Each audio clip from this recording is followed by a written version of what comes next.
બોટાદ જિલ્લામાં ગઢડા નગરપાલિકાના વિપક્ષ નેતા તરીકે મીત ડાંગરની વરણી કરાઈ। ગઢડા નગરપાલિકાના કોંગ્રેસના સદસ્યોની બેઠક યોજાઈ હતી। આ બેઠકમાં વિપક્ષના નેતા તરીકે મીત ડાંગરની સર્વાનુમતે વરણી કરાઈ હતી। ગઢડા શહેરમાં વધારે વિકાસના કામો થાય તેવા પ્રયત્નો રહેશે અને જે પક્ષે જવાબદારી સોંપી છે તે સંપૂર્ણ નિભાવવાની ખાતરી મીત ડાંગરે આપી હતી। આમ વિકાસના કામો સાથે પક્ષને વફાદાર રહેવાનું જણાવ્યું હતું। અત્રે ઉલ્લેખનીય છે કે ગઢડા નગરપાલિકાની 28 બેઠકોની ચૂંટણી યોજાઈ હતી, જેમાં 18 બેઠકો ભાજપનો અને 10 બેઠકો પર કોંગ્રેસનો વિજય થયો હતો।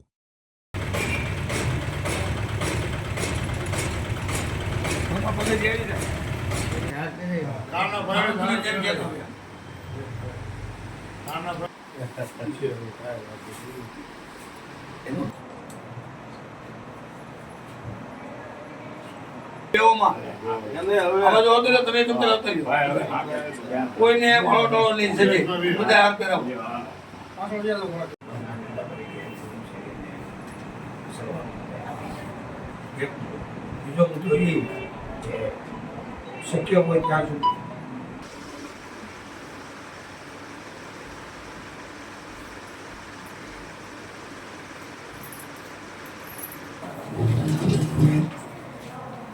બધા મિત્રો આપણા સભ્યો બધા આવતા રહ્યો।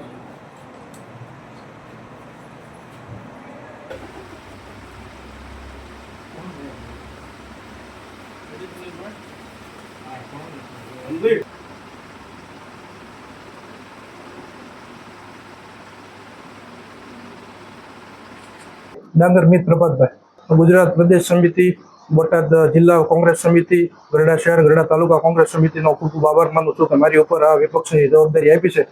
તે મને વિપક્ષની જવાબદારી આપી તે સંપૂર્ણપણે હું નિભાવીશ।